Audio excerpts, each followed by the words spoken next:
It's October. Congrats, we made it. Best month of the year because we get hockey. Regular season on Friday. The preseason wrapped up. We'll talk about how it wrapped up, some takeaways from the preseason, not just from the NHL guys, but from the guys we'll see down at the AHL. And we'll revisit what we talked about before the preseason training camp battles. Who came away winning those battles, at least the way it appears to be right now. All ahead here on the Locked On Sabres podcast with Sneaky Joe DiBiase.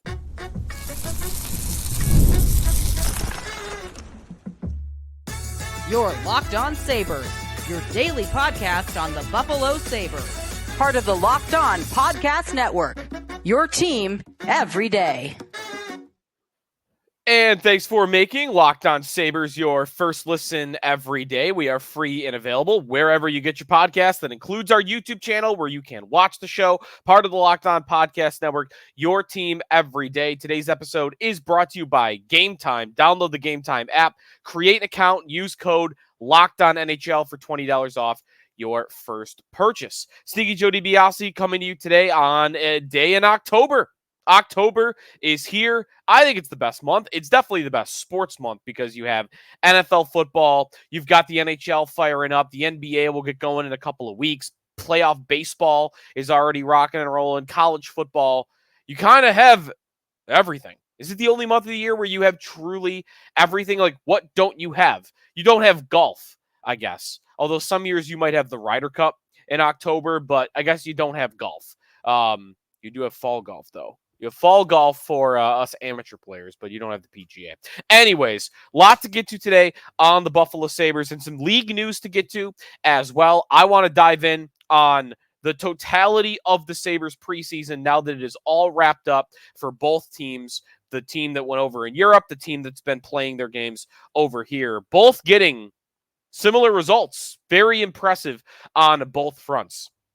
Get some of my takeaways from Monday's game against the Detroit Red Wings, the style of play for the Sabres and how that looked. And then we'll revisit our training camp battles from before the season and kind of see who took those. We didn't even really talk about them a lot because it kind of felt like Lindy didn't have battles. He just had in mind who he wanted in those positions. He put them in there, and then they just didn't move. They didn't really ever get anywhere else.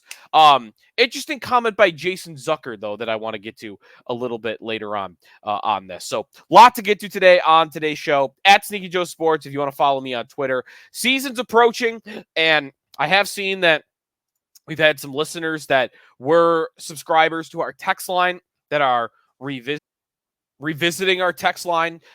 So if you want to sign up for that, if you want to be a part of it during games and during the season, including this weekend, the best way to sign up for that, in fact, the only way to sign up for that is to go to joinsubtext.com/LockedOnSabres, and then you can text with us from there on out. So would love that. I've got some comments and questions that I was looking at a little bit earlier on. A lot of the texters that were responding to a topic from last show about if there's any hypothetical season that doesn't involve playoffs that you'd be okay with. And like the last person that texted on this, like, yes, 1,000% playoffs or bust. Like there's no ifs, ands, and buts about it. It is playoffs or bust absolutely this year. And you know how I was thinking about that is yesterday was the 5-year anniversary of my first show here with Locked On for Locked On Sabres. 5 years. So, time flew. It did not feel like it had been 5 years. It feels like it's been like 2 years or 3 years. But it's been 5 years that I've been doing this show. And appreciate all those that have been with us from the start, by the way, and those, of course, that are just jumping on now or come in and out. If you had told me when I did my first show that 5 years in, you're still going to be waiting to do that first playoff preview show, then I probably wouldn't have been, I guess, shocked. I don't think vibes were all that good when we last saw them during October of 2019. But it is just kind of, is it amazing? Is it incredible? Is it sad? Is it depressing? all of the above. Like, what are the adjectives to describe that? I'm 5 years into doing this show. I have fun doing this show, and I've yet to do a show previewing a playoff game. I've yet to do a show for a playoff game. That stinks. It's the absolute worst. I was looking at the Sabres lineup the last time, or for the first show I did, and Marcus Johansson was the second line center. Jimmy Vesey was in the lineup. Connor Sherry was a top six forward. Carter Hutton was the starting goaltender. So maybe time doesn't fly for the Sabres, or at least it doesn't feel like it flies for the Sabres, because that feels like that was eons ago. I don't know. So appreciate everybody that's been with us the whole time, and those that have jumped on more recently. So a lot more to get to on the show. We'll get to the Sabres. Just a couple other league items to get to before we get rolling here. Starting in the division. In the Atlantic Division, Montreal, who we didn't really talk a lot about this offseason because, honestly, they're expected to be at the bottom. Their over-under point total is like 10 points lower than anybody else in the Atlantic Division. So I looked at Montreal and thought, I wanted to talk a little bit more about them, but it's just not a team you expect to do all that much damage. They did trade for Patrick Laine, and then it was, okay, all right, a little more scoring. You might think, all right, they might have something in them. And then they had a disastrous preseason game the other night. They got the news on Tuesday that Patrick Laine, their big acquisition in the offseason, is going to be out 3 to 4 months with a knee injury. I mean, that takes him into January, at least, maybe February, for a return. So he's going to miss at least half the season. Brutal for a guy they were counting on to score goals in their top six this year. Also, defenseman David Reinbacher, who is one of their top prospects, 5th overall pick last year of the Montreal Canadiens. I think probably one of their best players with upside. He is going to miss 5 to 6 months with a knee injury. So he might be out for the entire season. Very easily could be out for the entire season. So they lose in the same day Patrick Laine, David Reinbacher. And if Montreal had any small hopes, I think, before the season, I think they're even more toast right now, I would say. And then the NHL had a press conference. Bill Daly, Gary Bettman talking before the season, their annual before the season presser, whatever. And just a little snippets from it. They did say that the salary cap should go up $4.5 million next year. They said they already have plans to meet with the NHLPA at the beginning of 2025 as the CBA expires in 2026. They said they have not had serious discussions about more expansion. That's the one that I find a little bit hard to believe. I bet they have. At least Bettman has, at least. And then they also talked about something I had not thought about for the NHL. Bettman got asked about the possibility of reducing the amount of preseason games and increasing the amount of regular season games. And Bettman said it was on the list of things to talk about. That I did not have on the bingo card. I had not thought about or read that I can remember expanding the regular season from 82 games to 84 games. I mean, the NHL used to be 84 games back in, I think, the early 90s and the 80s. But I don't think you need more games at all. You have 82. That's already more than enough. What are they going to go up by just 2 games, or are we talking substantial? Are they going to go up to 90? I don't think it's worth it. I don't think it's worth it at all. Unless you're going to get more divisional games. One of my pet peeves with the schedule is there are not enough divisional games for these teams. One meeting with the Maple Leafs in a season in Buffalo, like, sometimes you get that, and that's absolutely ridiculous. All right, when we come back, put a bow on the preseason, my biggest takeaways, and then revisiting some of the training camp battles from before the year as we get rolling towards the regular season on Friday. It's coming up here on the Locked On Sabres podcast with Sneaky Joe DiBiase. We are brought to you by FanDuel Sportsbook. I mentioned everything that's going on right now. Get your future bets in because you could get over-under on point totals. You could get your division prop bets. You could take a look around at what Tage Thompson odds look like for the season, how many goals he's going to score. All that available to you on FanDuel. And you've got baseball betting right now. Maybe, hopefully, you took the Mets. Does the Mets look good in their playoff game? And they're rolling right now. Football, of course, though, is king right now in the sports world. And NFL fans, you can start the season with a big return on FanDuel, America's #1 sportsbook. So when you're hanging out on a Sunday and you got a hunch in the middle of the game, you can check out the latest stats, view live play-by-play, and so much more on the same page where you place your bets. You'll get started with $200 in bonus bets guaranteed when you place your first $5 bet. Check it all out at FanDuel.com. Sneaky Joe DiBiase back here on the Locked On Sabres podcast. Thanks for making us your first listen every day. Check out our text line. Become a subscriber, part of our text club at joinsubtext.com/LockedOnSabres. That's just where you sign up. After that, you just text them with us back and forth. All right, next up, let's get to some of the preseason takeaways. The Sabres wrapped up the preseason with a 4-3 overtime win at home against the Detroit Red Wings on Monday night. And the highlight of the night, I mean, you got a 2-goal performance from Graham Slaggert.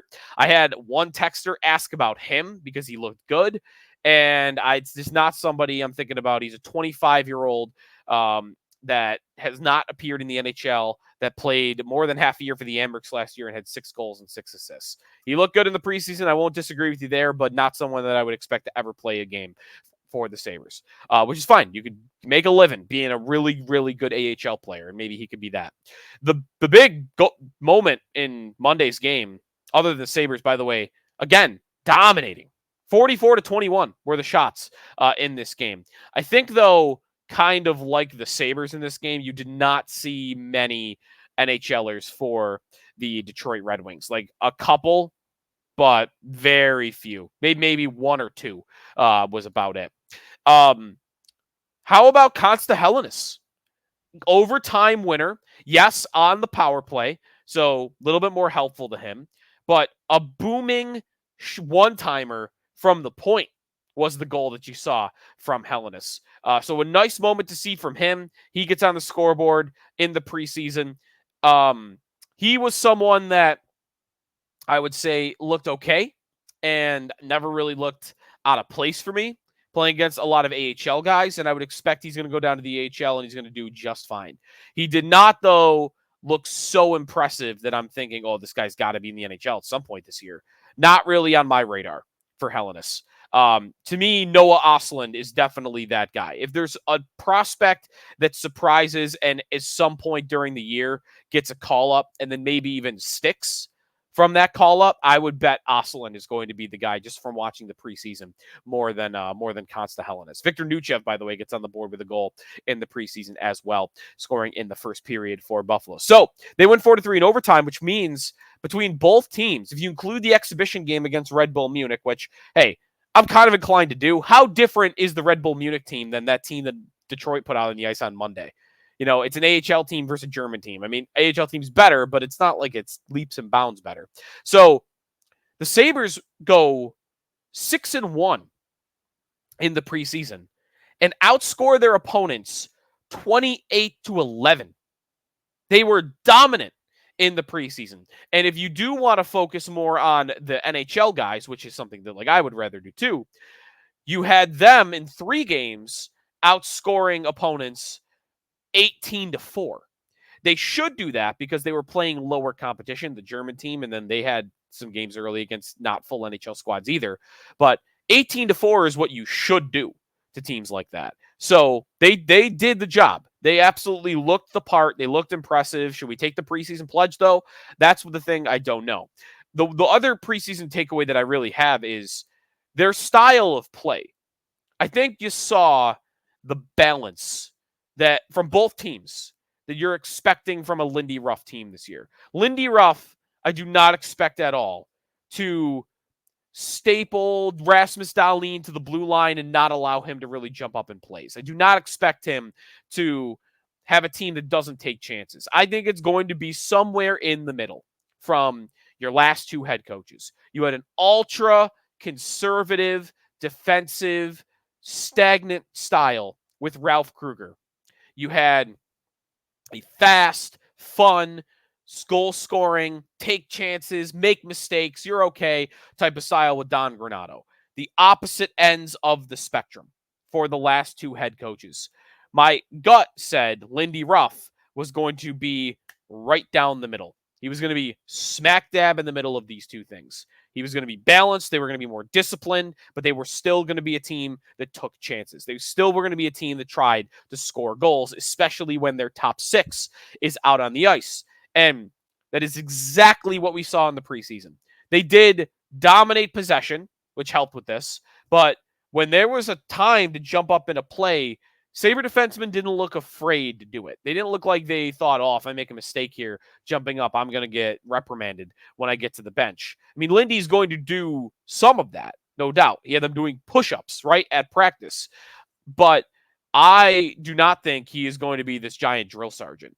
I think you're finding the balanced Lindy. You're not seeing the guy screaming as much, at least so far in training camp. We'll see if the season sticks the same way. And you saw, by the way, the one other thing about their style that you saw from Lindy and from the rest of the team in the preseason was physicality. They really weren't that physical in the Germany game, which is understandable. They're bigger than those guys.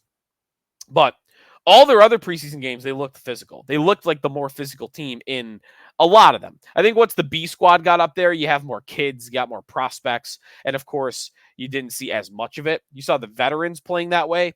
But of course, in the couple of games, we got to see Tage Thompson and Dahlin. And well, we didn't see Dahlin, I guess, in North America. But Quinn, Peterka, and Cousins, the whole list of the top guys. That team was fired up. They were looking physical. They looked like they were trying to make a point. And that I kind of think we're going to see that once the regular season gets rolling.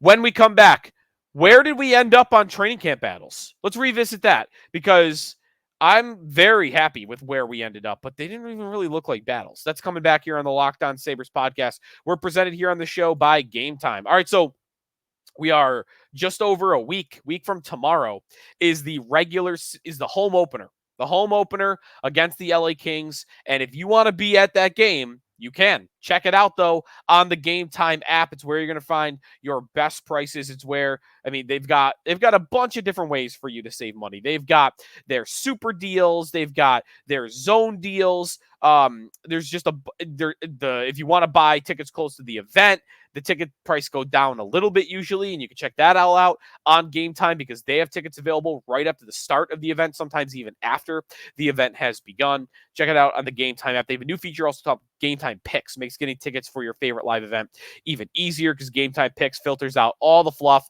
shows you only the incredible deals and great seats so you don't have to waste time searching through thousands of tickets. Take the guesswork out of buying tickets with Gametime. They're not kidding. You get to see exactly what you're looking at. Your angle when you're on the app, you'll see exactly what your seat looks like and what your view of the ice will be. Check it all out. Download the Gametime app, create an account, use code LOCKEDONNHL for $20 off your first purchase. Terms apply. Again, create an account, redeem code LOCKEDON for $20 off. Download Gametime today. What time is it? Gametime.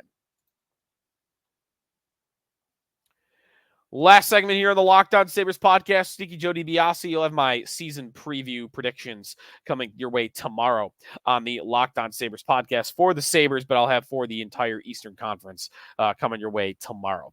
So let's get to what we ended up with when it came to training camp battles going into the season. And the two most notable are, to me, top six and backup goaltender. The other one that we talked about before the season was top four defensemen. And I did realize as camp went on, it was hard to gauge. But we did get some signs. It's going to be hard to gauge because they are really moving things around a lot. Different guys playing with different partners. And I imagine Lindy's a line juggler, right? So, because your pairings are so close together, you might see, you saw some rotation there, if this is all I mean to say. But I want to predict, just based on the way they've practiced the last couple times, that Samuelson's on the third pair to start the season. He has an A. He's an important player. They paid him. But I believe Henry Jokiharju has been skating with Rasmus Dahlin more and more. Maybe Ruff likes the idea of Dahlin playing on the left. I've always liked Dahlin on the right. Dahlin has said he's more comfortable on the right, but you did see Dahlin skating on the left a couple of times recently, and he is capable of doing both, even if I prefer him on the right. So Samuelsson may be on the third pair, which would mean Jokiharju was the guy that kind of won that battle, if you will, to play in the top four. Now, top six and backup goaltender. Top six was Zach Benson from the start, and that never wavered. It was Zach Benson then, and it is Zach Benson now. He got put on that line with Dylan Cousins and Jack Quinn, and it has been that line from the get-go, in part because Zach Benson has absolutely earned that. Zach Benson has been great. Fantastic for the Sabres since the preseason began. In practices, by all accounts, he's looked the part. He looks smart. He looks like a tenacious player. He looks like he is one of the better forecheckers when he's on the ice. The vision is there. You saw a goal he scored right on a little whip around in front of the net. So Benson, the thing though to point out, even though Benson has been on that line from the get-go, and that's what I would do. I prefer that. He's got the most upside for me of anybody up there. There was an interesting comment made by Jason Zucker this week about how part of the reason he came to Buffalo was that he wanted to escape a defensive-only role. He said, I never want to have that happen again, where he was in a defensive-only role. And then he said, quote, I want to be scoring 20 goals. So, okay. Zucker says, I'm motivated to never let that happen again. Be in a defensive role. I want to score 20 goals. And I saw that and went, really? Okay. Because I was under the impression that Jason Zucker was here in part for his defensive acumen, that he has been a pretty good, not like a Selke guy, not an amazing defensive player, but certainly someone that, he's replacing Jeff Skinner. That's the one upgrade Zucker has over Skinner, is he's going to give me more defense. Be a more reliable two-way player. Buddy, you're not playing with Tage Thompson. And so far, you're not playing with Dylan Cousins. I mean, at last check, he was on a line with Ryan McLeod and Jordan Greenway. That's a defensive line. That's a defensive role. So I don't know if there was a misunderstanding there or if I'm just misreading the situation. But that was a weird comment to make for someone that I have not even thought any differently about recently. Like, he's going to be on the third line, and that's going to be a shutdown line in part for the Sabres going forward. Can he score 20 goals again? I don't doubt it. I mean, he did it 2 years ago playing with Evgeny Malkin. If you were to play with Thompson or Cousins, I bet he could, but I just think you have better options than Jason Zucker. 1 year, $5 million. Looking back on that signing, more and more it's becoming my least favorite signing. And this comment, by the way, doesn't help that. Him saying, I don't want to play a defensive role. That doesn't help. Because the Sabres have $7 million in cap space for 1 year. The take is, right, the idea is they're not spending to the cap because they have all these guys to pay next year. So you can't pay a multiple year contract for $7 million. But you could pay a 1 year deal for $7 million. And in fact, it's really more like 12 because they didn't have to pay Jason Zucker. They could have overpaid somebody better for $9 million, right? For 10. 12, really, hypothetically, you could have paid $12 million on a 1 year deal. Nobody would do that. I don't know who's out there that would do that. But I just feel like that signing more and more just looks confusing to me, especially if he's going to be someone that wants to be in the top six and is right now not in the top six. I did just see this come across my feed as I'm, recording early morning on Wednesday, because of the time difference. It actually lines up because they're practicing right now in Prague. And on the point about Zucker and him scoring, he is on one of the power play units, the number 2 unit, Lindy, with a very balanced looking power play approach. Tell me, well, I guess you would know. Number 1 power play unit is Tage, Peterka, Tuck, Quinn, and Dahlin. No Cousins on the top unit. The second unit is Cousins, Benson, Zucker, Byram, and Power. And I look at those, and it's interesting because the top unit to me has the 3 best shooters all on it. I think Thompson's the best shooter. I think Quinn and Paterka are second and third when it comes to their finishing ability. Like, who's the shot? Who's the big shot on that second unit? It's not, I mean, it's Cousins, I guess, because Benson is not a shooter to me. And Zucker, I guess, would be the next guy. Byram, but not Power and not Benson. So interesting second unit there, but Zucker is on it. And then the other battle to talk about that we talked about before the season was who was going to be the backup goaltender. And as far as I see, there's no reason to think it's not Devin Levi. There's no reason. Devin Levi has been treated as the number 2 goaltender. He got the second start when they were in North America. He was the guy who came in, rotated with Luukkonen when they played against Red Bull Munich. They thought they have 3 goalies on the trip, right? James Reimer, I believe, is over in Prague with them to get ready for the season because they just need to have a third goalie on the trip.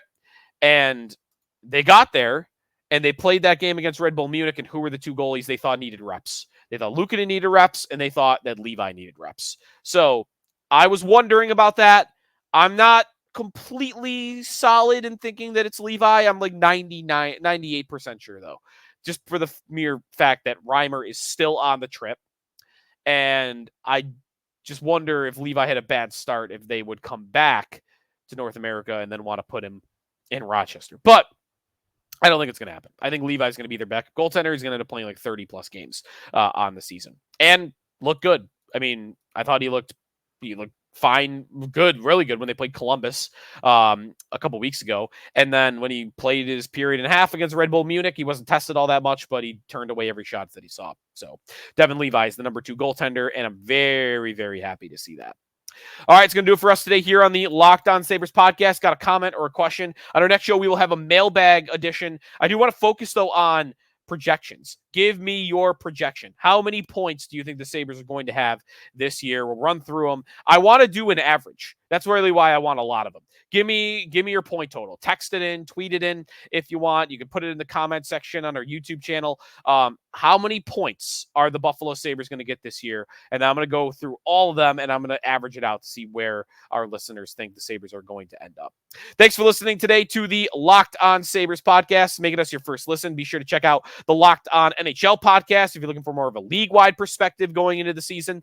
And be sure to check out the Locked On Bills podcast with Joe Marino if you are looking for a preview of Bills and Texans in the Stephon Diggs revenge game coming your way on Sunday. That's it for us today in the Locked On Sabres podcast, part of the Locked On Podcast Network, your team every day.